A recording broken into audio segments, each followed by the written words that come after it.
राम राम, स्वागत है आप सब लोगों का बूस्टर अकेडमी में। और आज हम वापस से जो ईओआरओ भर्ती के टॉपर से आपको मिलाते हैं। और ये मिलना जरूरी इसलिए भी है क्योंकि सुनील जी मेरे पुराने परिचित हैं। तो हमारे साथ सुनील जी सैनी हैं जो झुंझुनू के रहने वाले हैं और ईओआरओ भर्ती में आरओ में 8वीं रैंक है। तो सर पहले तो सबसे पहले आपको बहुत बहुत बधाई हो। जी सर, धन्यवाद। और कैसे हो आप?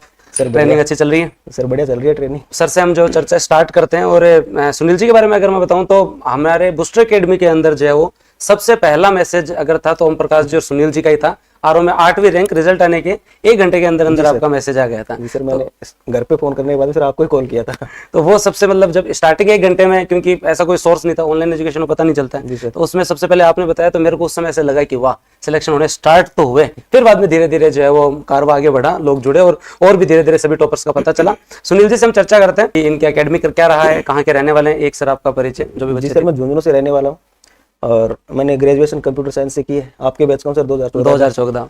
और सर उसके बाद में मैंने कुछ प्राइवेट कंपनीज में जॉब भी किया है एज ए सॉफ्टवेयर इंजीनियर। उसके बाद में सर मैंने क्विट करके एक सेंट्रल गवर्नमेंट का प्रोजेक्ट चलता है नगर निकाय में, national urban livelihood mission. Okay, जो आपके सिलेबस में भी थी? हाँ सर, सिलेबस में था। उसके अंदर मैं प्रोजेक्ट मैनेजर था, डिस्ट्रिक्ट प्रोजेक्ट मैनेजर। तब जो जनरली ईओआरओ भर्ती के बारे में इतना सभी को नहीं पता था, लेकिन इनका तो काम ही वही था क्योंकि आपकी एक योजना तो पहले से ही तैयार थी। सर एक नहीं, हम तो बहुत सारी योजना इंप्लीमेंट करते थे। कमिश्नर साहब बोलते थे जो भी योजना है सारे एनुअल उनके मैनेजर ही करेंगे। इवन सर हम तो कलेक्टर साहब की कोई मीटिंग होती है 15 सूत्री 20 सूत्री, इनमें भी वो भेजते थे हमको कि जब आप प्रेजेंट करें। और इंजीनियरिंग के बाद फिर बाद में आप प्रोजेक्ट मैनेजर के रूप में आपने काम किया। उसके बाद में वापस एकेडमिक में आके और तैयारी करना, सिविल सर्विस की तैयारी करना, क्योंकि तो आपने आरएस की तैयारी स्टार्ट की, तो वो मोटिवेशन कहाँ से मिली? देखते हैं अपन आसपास में एडमिनिस्ट्रेशन में, जैसे अपन कलेक्टर साहब के यहाँ जाते हैं वहाँ पे मतलब देखते हैं कि यार काम तो अपन भी कर रहे हैं, अपने को कोई जानता नहीं है। स्वाभाविक है, हर कोई चाहता है कि मैं भी बनूं। फिर सर मैंने आपका अन अकेडमी पे मैं आपसे जुड़ा हुआ था ही, तो मैंने जब आपने स्टार्टिंग में लॉन्च किया था बूस्टर अकेडमी वाला ही, आप व्हाट्सएप पे हमको कॉपी भेजते थे मेंस लिखने के लिए। मेंस लिखने के लिए राइटिंग खराब थी आपकी? राइटिंग खराब थी सर, आपने मेरे को बोला कि राइटिंग सुधारो। और उस समय मतलब जनरली लोग जो है ना भर्ती आती है उसके बाद आंसर राइटिंग पे ध्यान देते हैं। मुझे पता उस समय मेंस था भी नहीं, उस समय भी आप जो है वो आंसर राइटिंग कर रहे थे। सर आपने पहले ही स्टार्ट कर दिया था, वो मेंस नहीं था, वो नोटिफिकेशन आने वाला था उस टाइम, आने वाला था उस समय। सुपरिटेंडेंट 4 स्टार्ट हुआ था उस समय। सर ने जो है वो अपने आंसर राइटिंग पे ध्यान देना स्टार्ट कर दिया था। और अच्छा है, उन्होंने जो मेहनत की और आरएस के साथ साथ मेहनत करते करते फिर आप ईओ की तरफ मूव कर। ईओआरओ की जो वैकेंसी आई तो मैं सोचा आरएस बनेंगे तो ये भी बन सकते हैं, इससे बेटर है, अपनी राइटिंग बेकार है, अपन इसमें जा सकते हैं। इतना राइटिंग का फर्क तो नहीं पड़ता, लेकिन आपको लगता है हर फीडबैक में ये राइटिंग सुधार, फीडबैक ये आता था राइटिंग सुधारो, तो सर लगता था कि मुश्किल है थोड़ा, ये अपने को ऑप्शन दिया है। अपन जानते भी, अपन देख भी रहे हैं ईओआरओ क्या होता है, तो उस हिसाब से फिर और प्रथम चरण मतलब एक के चरण में जब सिलेक्शन की संभावनाएं हो ना, तो उस समय ये गोल्डन अपॉर्चुनिटी थी जो आरएस की तैयारी कर रहे थे उनके पास, कि एक ऐसी अल्टरनेट वैकेंसी है जो आरएस के सिमिलर पद है और जो वो चरण एक ही है।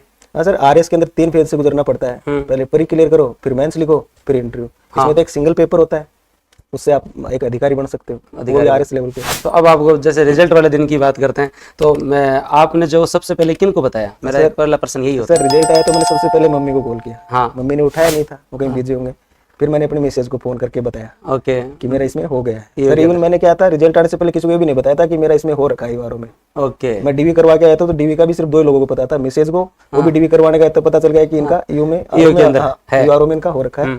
और एक मामा जी हैं, उनको भी मैंने डीवी कराने गया उसे 1 दिन पहले बताया कि मैं जयपुर आ रहा हूँ किसी काम से, मुझे कुछ काम था इस वजह से। इतने बड़े पद की आप तैयारी कर रहे हो और डीवी मतलब सिलेक्शन की संभावनाएं ऑलमोस्ट जो हो चुकी हैं, 2 गुना को बुलाते हैं, और फिर आपने अंदर इतना छिपा के रखा है। इसके पीछे कोई कहानी, कोई राज? सर राज तो ये है, मेरे को लगता है कि मैं किसी को बता देता हूँ तो काम मेरा होता नहीं है, नजर लग जाती है। सर वो नजर लगे कुछ सर क्या बताइए, मेरे को खुद को लगता है ऐसा कि बताना नहीं चाहिए, बताना नहीं चाहिए। अगर बताते तो होता नहीं है, तो इससे अच्छा रिजल्ट ही बताए। सर दूसरा ये भी रहता है, चलो मैं बता देता है, मेरा फाइनल में नहीं होता, किस्मत हो ऐसी, बहुत सारे लोग रहे भी है, तो सर फिर और बुरा लगता है कि यार वो मजे भी लेते हैं, फिर मजे भी लेते हैं, क्या हुआ यो साहब साहब। तो सर सही बात है, बहुत वैसे लोगों का काम है, आप उसको नहीं बदल सकते। लेकिन जो है वो ये आपका समर्पण ही था इस नौकरी के लिए, जो खुद इतना कोई आदमी खुद को तभी कर सकता है जब आत्मनियंत्रण हो। जी सर। और आत्मनियंत्रण जो है ना, इस बात को लोगों को बताने से खुद को रोकने के लिए तो जरूरी है, उसके साथ साथ जो बाहरी वातावरण है उसमें सेल्फ अगर कंट्रोल ना, तभी आदमी पढ़ सकता है। जी सर, बीच में बाधा है हर आदमी। पढ़ने का सर ये था मेरा, मैं जैसे जॉब तो करता ही था, अब सुबह सर 9 से लेकर 6 तक जॉब, जैसे 9 बजे अपन निकलते हैं ऑफिस के लिए, 10 बजे मोस्टली पहुंचना पड़ता है,